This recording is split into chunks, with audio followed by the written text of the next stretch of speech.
Real quick, before we get into the show, I wanted to share a new service called Getita that Ken and I have been using that has made us over $10,000 in Amazon reimbursements. The service requires no monthly subscription, and Getita collects a small percentage of the money they recover for you. It takes less than 5 minutes to set up and works on all Amazon marketplaces. Go to Getita.com, Getida, and enter promo code FTM400. That's FTM for Firing the Man 400 to get your first $400 in reimbursements commission free. How much money does Amazon owe you?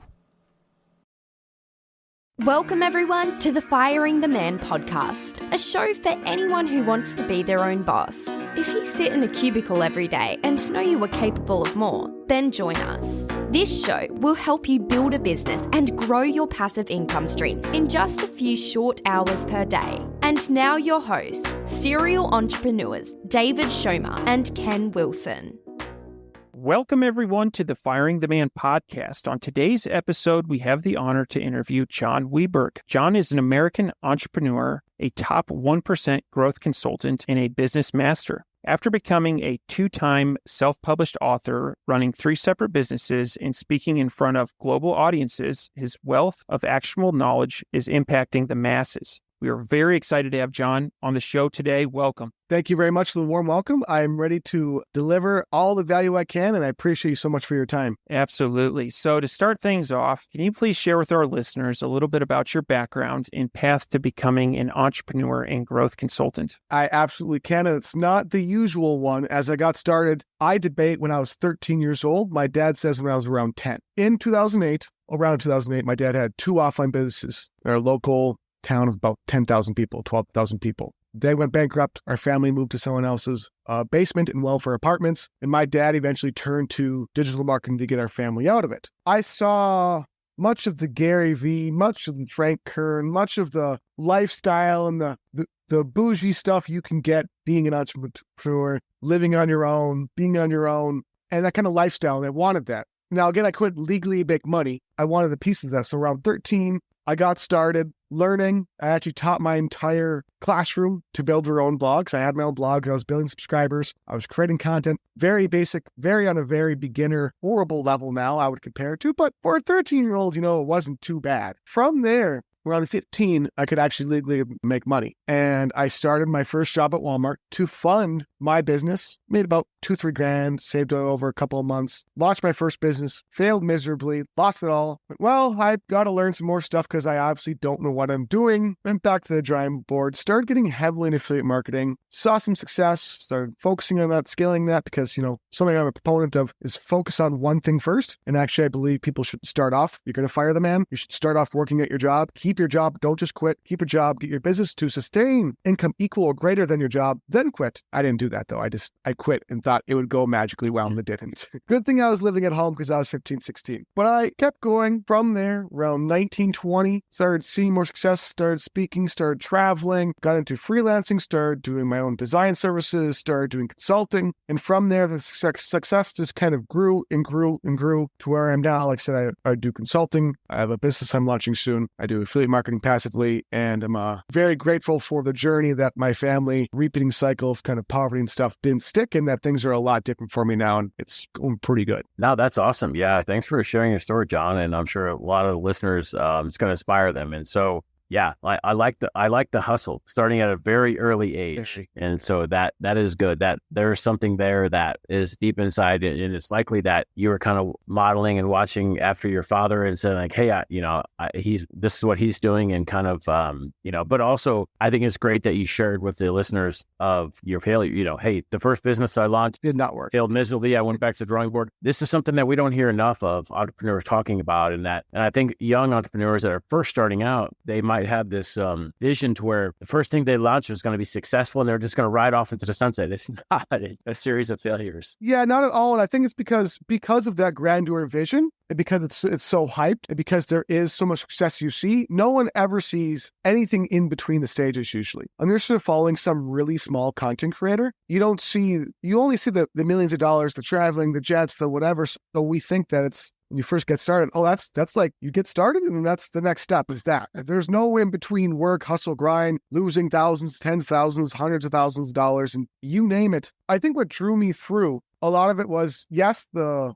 dream, but also I think what some people have, but they're just scared to take action on, whether it's quitting their job or pursuing a business, is I was afraid of living through what my parents were living through for longer. And I was afraid of, the rest of my life, I don't want to be like, for going to college, I was scared of going to college because I'm like, I'm a personality. I don't like being told what to do. I'm a personality. I'm a very independent, free thinker. So I don't want to have someone else dictating what to do. I don't want to go to school for 3 years. I don't want to go through the cycle. I want to get started with success now, which obviously didn't work out initially, but eventually. So I was afraid of the poverty. I was afraid of going through the pain and seeing what my parents were going through. Their divorce was happening at the time as well. It was kind of a rough time period, but it worked out for the better because I made the leap early, and not everyone gets that advantage, but making the leap and just going, the alternative is doing what I'm not happy with already. So I might as well do something that probably going to enjoy, or at least I'll learn some life skills in the process. Maybe it will fail. Maybe I would never become successful, but my communication skills or my negotiating skills are at least 5 times better. I can use that for the rest of my life.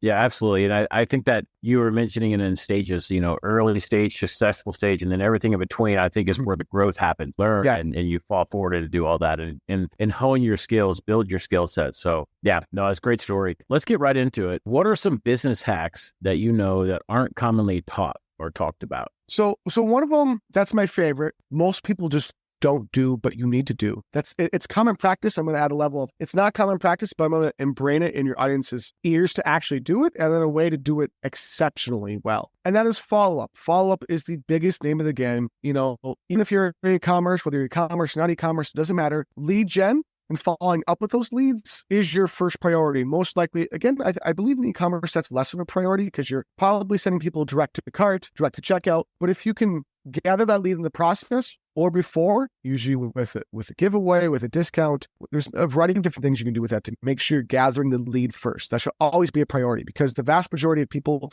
seeing any checkout card of any kind aren't going to buy initially, and it converts at a much higher rate. 99% of the cases I've ever seen always gather the lead first in some way, then get to the sale. Because you can follow up and build a relationship versus just selling. E-commerce is a little different, but there's still some ways you can do it. So first of all, I'll say follow up, build your email list. Now, follow-up is uncommon practice, but commonly taught. But there's a way you can do follow-up better that converts at a much, much, much higher rate. Because, and I think this is especially in e-commerce, I may be wrong, but I think most people do this in business, is when they're following up with a lead, a prospect, a customer to get them to buy the first time or to buy again, go back to the checkout cart, you name it, we always focus on just closing and just selling. So we want to lead with a deal, we want to lead with a discount, we want to lead with a buy one, get one free offer, we want to lead with some kind of a bonus incentive. But what we lack, especially in today's world, as we're getting more technological, and I actually don't like it, but it's kind of how the world's going, is we lack actually what I call human marketing, a human touch in all of our follow-up, in all of our marketing, in all of our sales. We don't actually focus on why people, what one of the things is that makes people buy in the first place. And that's one, of course, their need, but also avoiding pain, the pleasure points they're seeking, but also people keep buying from. The long term is what you always want to do in business. Long term of your leads, long term of your customers. People keep buying from brands that build an actual relationship with them. For example, you take a look at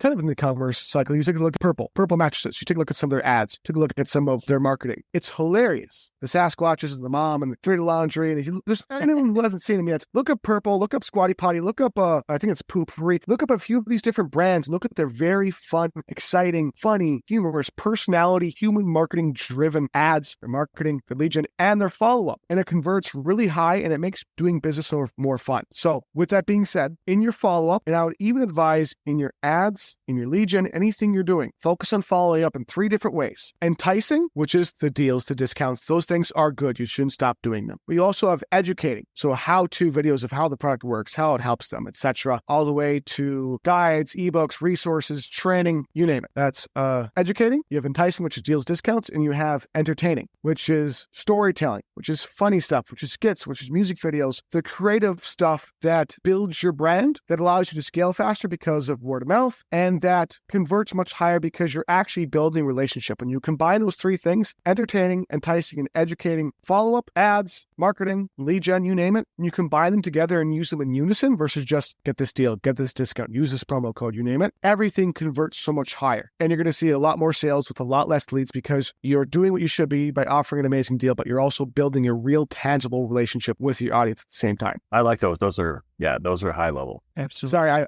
I try to talk as little as possible, but there's so many different intricate things that you get to. It's just... Yeah, this is the spot. This is the spot to share those things. So moving on, how can you increase business profits without having to spend any additional capital? This is where all the gravy is, because most people think that they just need more leads. Most people think I just need more leads. I get more leads, or if I find the secret lead source, I'll do great. The vast majority of nearly every business I've either consulted for, I've worked with, I've been inside of, I've taken a look at, they're just leaking sales constantly. One, because they don't have any follow-up in place, but two, because they're not optimizing for checkout order bumps, optimizing for upselling, reselling, downselling, optimizing for anything from following it better, from everything I just went through, from editing your content people are seeing, from the lead gen you're doing, and actually filtering out your audience you don't want, because that's a huge reason why people get a lot of leads but no one buys. It's because they are creating lead generation and advertising that's attracting everyone possible in their market, which you don't actually want because of chargebacks, because of refunds, because of customer complaints, support, you name it. You actually want to create messaging in your advertising that filters out people who you don't want, that only filters in very strictly the most long-term, high-retention customer possible. By optimizing and thinking about how can I improve what I already have, not just generate more leads, not just spend more money on ads, because that's what most people go to. And maybe if I do a different ad creative, it's a good idea, but first fix, most likely what you already have isn't going to convert that well, even if you drive leads and drive your audience to it. So fine-tune and optimize your messaging, fine-tune and optimize your checkout cart, upsell process, downsell process as much as you possibly can. Take a look at your follow-up, like I mentioned already. Basically, build the most human, marketing-based, creative, engaging, rewarding sales process and customer experience possible. And then increase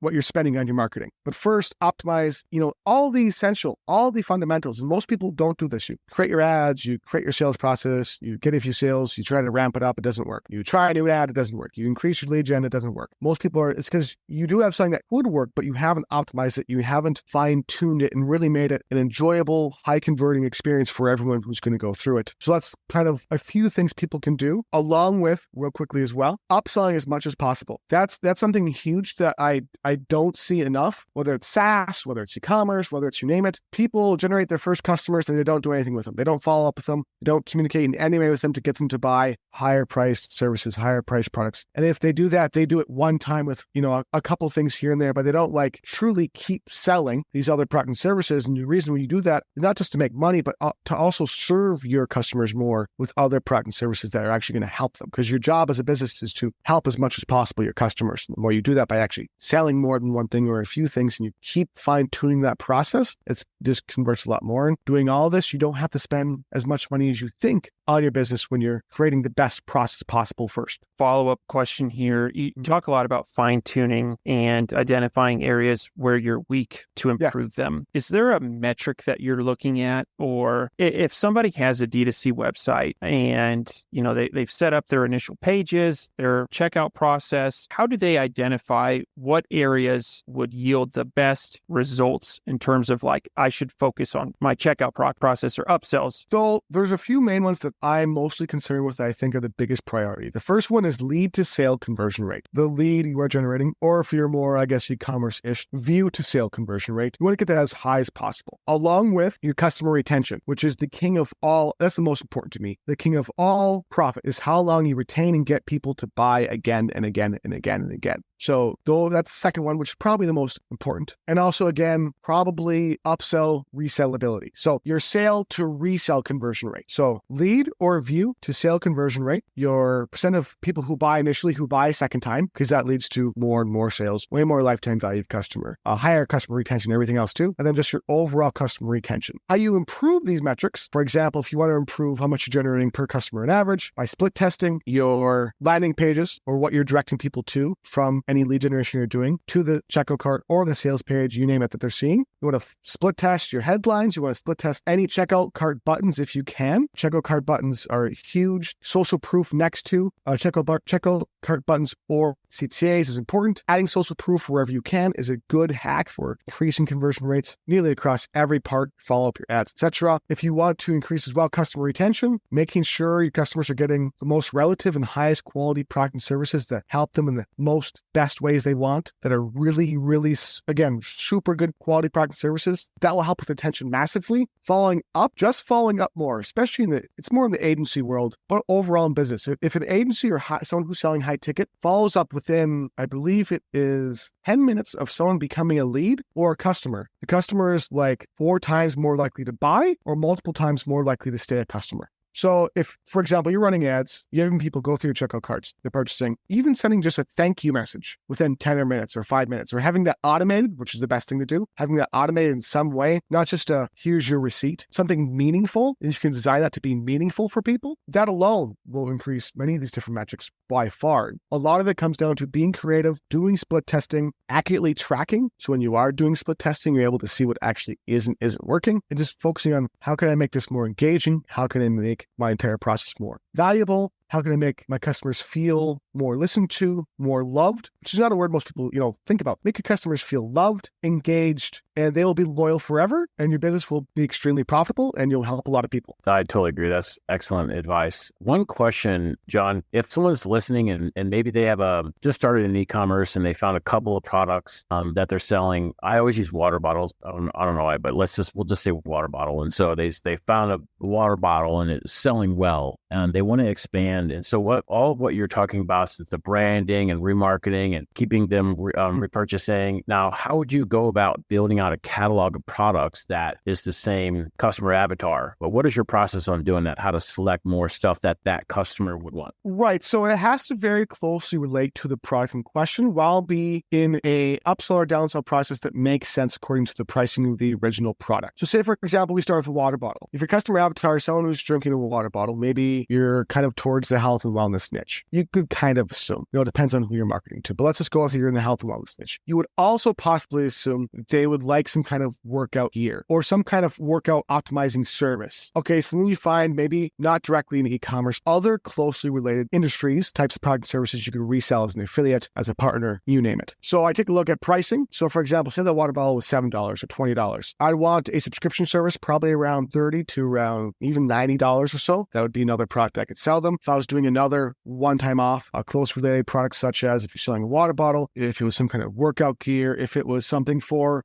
really closely related, something that's usable, consumable with this main product they've already sold. So for example, if I sold a water bottle, a hydration or something with protein to mix in with that water or whatever they're going to be putting in that water bottle would also be a very good upsell. So that would also be within price range of, supplements from hydrating. I think UV is what it's called for hydration. And a protein powder goes from, probably $10 for powders all the way up to $50 and a higher end, $100 plus. So I would want to lay out closely related products that are consumable, going to most likely create repeat buyers, because repeat buyer customer retention market is the biggest of what you want. Hopefully consumable products that are close in price with the initial product and service in question. And then from there, you want to keep staggering it up in pricing to even up to a few $1,000s or more.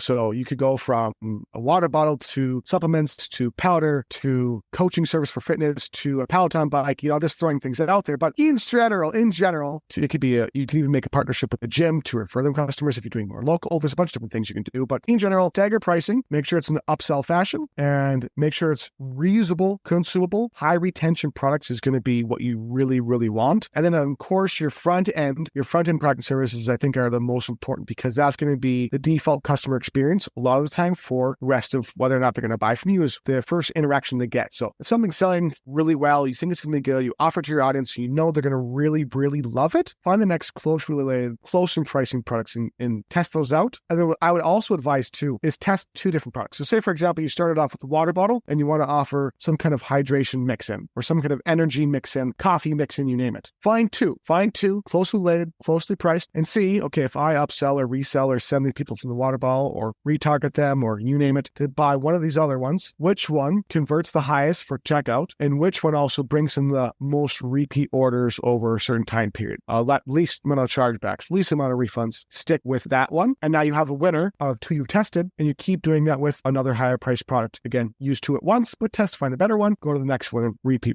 I really like that strategy. Thanks for explaining that out. We've covered a lot of like upsells and order bumps and things like that. Are there any other processes or ways to optimize a business that produces the maximum profit that you haven't talked about yet? We kind of went through most of them. Those are the main ones. And what people don't realize, I think this is maybe the most important messaging about all of it. Everything I'm talking through is do one of them. That's the biggest thing about people who go to events. And I go to events, I speak at masterminds, you name it. When you buy a course, when you buy a guide on how to improve your business, how to improve, you name it, just do one thing. Because it's the biggest thing in every industry, whether someone's trying to lose weight, gain muscle, whether someone's trying to build a business, make more love with their spouse, you name it, it does not matter. Trying something and not being afraid to try that one thing is going to be the biggest difference. And not being afraid to try something, because the alternative is you're stuck where you're at, or you're going to fail an experiment for years and years and years. Just try one of them. See how it goes. Doesn't work, get over it, move on, decide, you know what, I need to try another thing and see how it works. Because that's the whole entire journey of entrepreneurship, is constantly experimenting, trying new things, of course, trying to do what works best, what's going to convert best. But with all the strategy and advice I've given, you really actually don't know until you actually try something. There are, of course,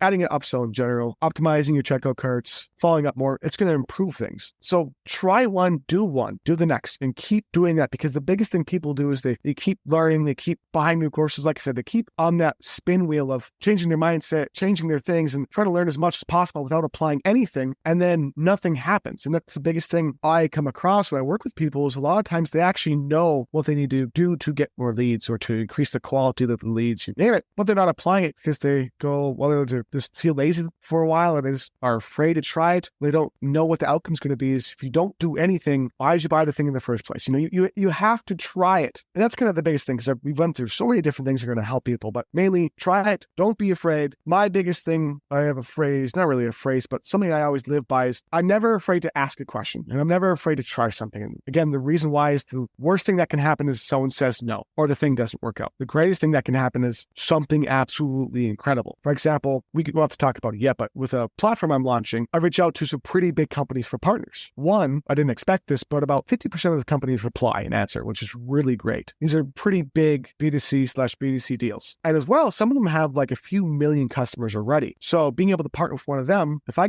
reach out to 100 companies and one says yes to partner with me, we can send each other customers, and they have a million customer database. That single deal is going to bring me massive results. And it's because I don't know who's going to answer. I don't know who's going to collaborate with me, but if I try, someone's going to say yes eventually. And that's kind of my whole motto. I'm willing to do anything to make it work, and at least try it. If it fails, I'll find something else. Yeah, I like it. Yeah, that's really good advice.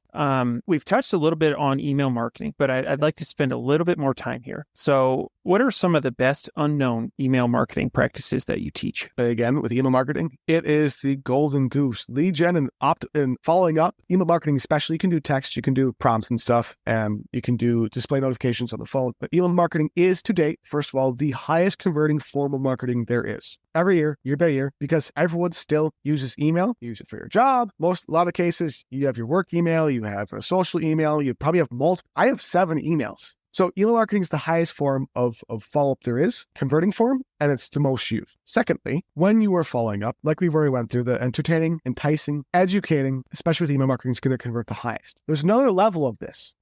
You can do list segmentation, you can do list personalization. There's a bunch we could eventually go down. But what I would love to talk about mainly is using multiple sales pages per product or offer you are trying to sell. One of the biggest things that we do a lot in marketing, say someone subscribed to my email list, and whether it's a newsletter, whether it's from a discount code they got on my site, it could be an e-commerce, SaaS, you name it. And when they opt in, there's an email sequence we usually have them go through, a 7-day, 21-day, you name it. And we keep sending them to buy that first product and service. Maybe it's for 7 emails. Then we switched up and send them to a different product and service. Maybe all 21 emails are going to that one product and service. The issue that we all make, most people make, I try to help people with this, is we send them to the same sales page with the same checkout cart over and over and over again. Here's the same message, get a discount, go to the sales page. Here's a bonus, go to the sales page. Maybe you're doing entertaining, enticing, and educating, all those types of follow-up, but you send them to the same sales page. The problem with that is, yes, your follow-up is varying, but the page you're sending them to is not. So some people will buy because of the very messaging.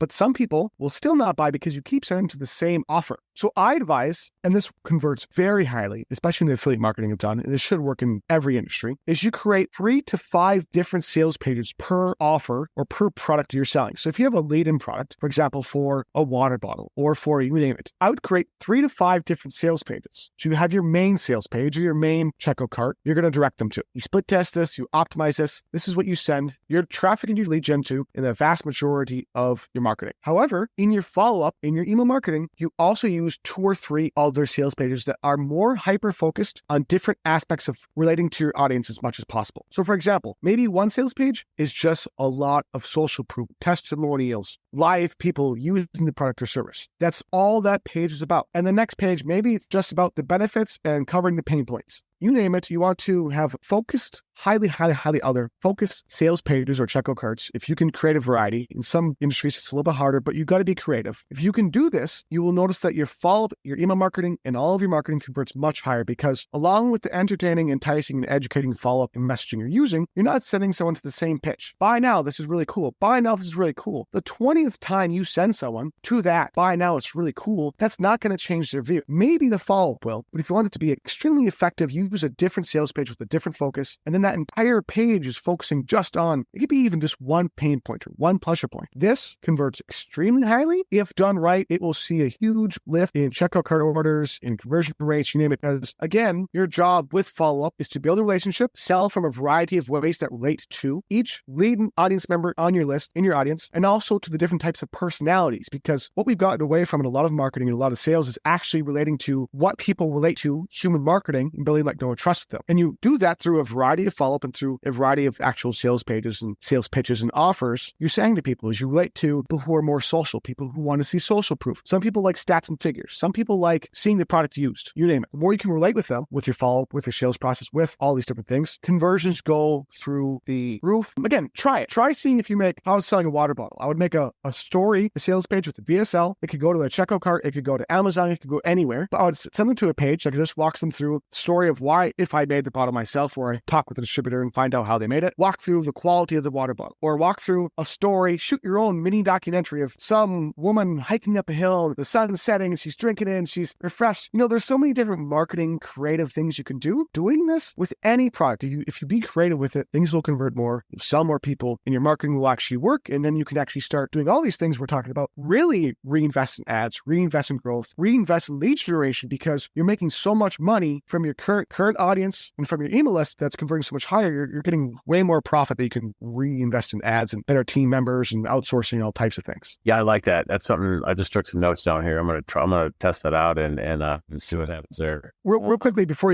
go on, I hate to interrupt you. This works. I've tested it. A good social proof of it in my affiliate marketing. There's a lot of JV launches of different products, different services, new products all the time in my industry. Among the 3 or 4 I'm kind of in. We outcompete people who have 10 times the size of email list, 10 times the size of the brand easily, because we do all these different things, because we focus truly on building relationship, doing everything we've walked through. When there's a launch, we either outcompete or we get pretty damn close to doing just as good as people who have much larger audiences. They've been in the industry for much longer. They're a much bigger name. And this is also, I'm saying this for people who are going, well, I'm competing with all these other Amazon influencers or these other people or these other brands. You are. But the vast majority of marketing, sales, and all communication out there is hot garbage and doesn't relate and doesn't build a relationship. So if you do these things I'm telling you, you will actually build a relationship and a brand and liking with people. And regardless of their size, they don't have the quality of the follow-up of the sales process of all these other things that you can use to get them to buy. If you're just creative, you think outside the box, and you use your passion to help fuel that too. No, that's excellent. So a couple more things I want to cover. So a bit of a pivot here. This is a question that David and I, we get asked all the time. And so I'm interested in hearing your take and your spin on it. And so when someone asks you, how can I start a business with little to no capital? What is your response to them? I'll use my story. I got started from my family living in someone's basement in welfare apartments. And I was like 10. My dad says 10. I was 13 years old. There's people who are in India who have no arms and legs that are literally crawling on the ground and selling, out of the super sad video I watched, of selling oranges on the side of the road. You have to just, if you have a job, work overtime. I'm pivoting as well because I think you need to, one, get past yourself, get past your fear. You have to just do it. One, if you want to do it, prepare for it excellently. By one, if you have a job, work overtime, try to get hired to a better position, try to make more money. If you can transfer to another company, make more money, work at a different company, get paid as much as you can from your job as possible to fuel this. Number two, you have so much more time on your hands than you think. Stop gaming. I game all the time. I game way too much. Every time it snows, it's Minnesota. I live in Minnesota. It snows. I feel like playing Skyrim because Skyrim is filled with the Nordic snow. So I literally start playing for hours on end. Stop gaming. Stop going on your phone. Stop scrolling on TikTok. Create your own content. What I advise along with this is realize you have more time than you think. You can probably find the money. Stop consuming and start creating. So whether it's ads, whether it's content, whether it's videos, whether it's shorts, whether it's reels, whether it's you name it, stop being a consumer. Like when I go hardcore business mode and I want to generate leads, generate more presence, what I do is I'm not going to go on my phone or I'm not going to go on my computer or do any extracurriculars unless it is making me money, unless it is starting, growing my business or working with another business. That's all I'm doing. So one, if you really can't afford it, find other ways to make more money with what you're already doing. Two, if you really can't afford it and you don't have the money, in a lot of cases can get started without any money, especially in affiliate marketing, especially in e-commerce, especially with Amazon, especially with these different things. KDP, you actually don't need money. What you need to do is invest your time to generate leads in an audience you generate profit from that you then will have money from to reinvest in the growth of the business. So one, don't give excuses. Two, if you are giving excuses, find a way to make more money. Number three, if you really don't have money, and I've been there, I've done that twice when I was around 20, I spent a little too much money on traveling from the business and I was paying for my girlfriend who wasn't working and a bunch of other things. I didn't have a lot of money. I had to re-get the business going again. If you don't have any money, find a way to get the money. Stop spending your time consuming, create. Combine these things together. If you were to hyper-focus your attention, okay, I'm going to make sure I'm going to create this business or I'm going to get started with KDP or get started with Amazon, e-commerce, you name it. You have some money or you can find just a little bit to invest just in some growing your audience or you name it. Otherwise, use your time to make something happen and realize that it's just another excuse because people all across the world of all walks of life can do it. People who are blind, there's a people who does affiliate marketing who's on my email list who contacts us because he's blind, but he operates online, which I don't actually know how that works because he can't see anything, but he does it and he's somewhat successful. So don't give excuses. Just try it. You fail, try again. You fail, try again. Because being an entrepreneur it can be the most difficult journey of your life, but it can also be the most rewarding. And if I would have quit any time since I was 10 to 13 to 25 now, I would have regretted it the rest of my life because I didn't try it out and because of the people I've met, because of the experiences I've had, because of everything that's happened. I'm blessed, thank God. And things usually work out as long as you keep trying and you keep pushing and you find a way to make something work. Let's chat about Profitalize. What is Profitalize and what clients do you serve? I hate to say everyone, but I gotta say everyone in the starting, growing, or optimizing a business of some kind. Profitalize is, I'll do a very quick story. So as you go through as being an entrepreneur, as you go through starting a business in any industry, any niche, you're always having to learn new things. You're having to learn how to generate new leads. You're having to learn how to follow up better. You're having to learn how to find better product, how to find business partners, how to expand, find money, investing. There's so many different parts of entrepreneurship that never ends. And I realized I created the idea when I was about 15. Like, what if there was one place you could go where you could learn anything you will ever need as a business owner, and you as well had done for you templates you can use. You had people walking you through how to generate leads that would basically remove all the excuses of being an entrepreneur or being a very skilled entrepreneur and making great money on growing your business. What if it was all in one place? You had a community, peer-to-peer community that could support you, back you up. You have any questions you ever needed, get immediate answers, you name it. I've created Profitalize as the all-in-one training, community, template resource that any business owner can go to get any of these questions answered at any point. So there's done for you training, questions they can ask in the live community.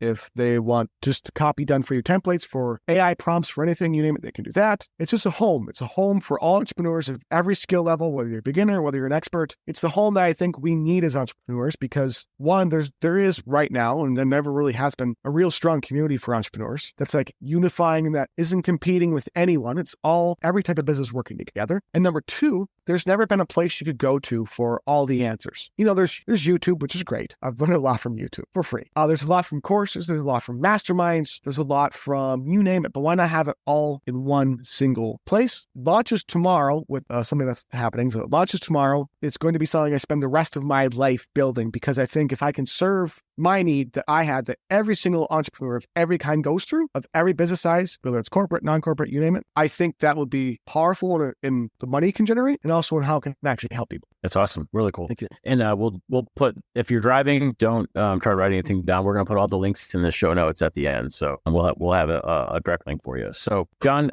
we send all of our guests through the ringer. It's called the fire round, and it's a lightning round of a series of questions. We rapid fire. Are you ready? I am ready. Let's do it. What is your favorite book? Ooh, Tony Robbins. I can't say specifically because I forgot the names, but anything by Tony Robbins, how he does mindset and how he thinks about it and talks about it, amazing. Yeah, next level. What are your hobbies? I game way too much. I go to the gym. I need to go to the gym more. I was fantastic. So gaming, gym, and I try to eat carnivore as much as possible. I make a mean brisket and pork butt. Nice. I like it. What is one thing that you do not miss about working for the man? Working on my own time constantly. If someone needs help, I can go help them. If someone wants to move something at their house, I can go move. If someone wants to go party, I can go party. The time freedom is next level, especially when you get a business that's doing pretty decent. It's amazing. Yeah, totally agree. What do you think sets apart successful entrepreneurs from those who give up, fail, or never get started? Applying and learning of knowledge at a fast enough pace. That is number one. If you could apply what you learn and learn as much as possible from as many great people as possible and immediately apply it, test it, and having a set of ho-hos, not afraid of risk, going all out. I was thinking of a way to phrase that correctly. And about just not quitting and realizing you can do it and believing in yourself, because often entrepreneurship, the biggest thing is no one will support you as much as you can support yourself. That will be your entire journey, no matter who you are with, who you're dating, who you're married, all on you. And that can be an amazing thing if you let it. John, want to thank you for being a guest on the Firing the Man podcast. If people are interested in working with you as a consultant or want to check out Profitalize, what would be the best way? Go to either johnweberg.com if you're interested in consulting, coaching, etc. Go to profitalize.com if you want more affordable community aspect. Basically like having a consultant, but not spending $5,000 or $10,000 on it, which is amazing a month. And then as well, if you want to learn for free, learn more about me, just go to YouTube, look up John Weberg, watch my videos, learn as much as you can for free. I do a lot of non-promotion, just value, give. And I hope I was able to do that here. And I as well appreciate both your time. I appreciate the audience's time. And I hope at some point, whether you're listening or whether it's you guys, I'm able to meet you in person, have some drinks, or just talk some business or make some carnivore food. Awesome. Well, thank you so much, John, and looking forward to staying in touch. Thank you as well. Before you go, we wanted to share a new service that Ken and I have been using called Getita that has made us over $10,000 in Amazon reimbursements. The service requires no monthly subscription, and Getita collects a small percentage of the money they recover for you. It takes less than 5 minutes to set up and works on all Amazon marketplaces. Go to Getita.com, Getida.com, and enter promo code FTM400. That's FTM for Firing the Man 400 to get your first $400 in reimbursements commission free. How much money does Amazon owe you?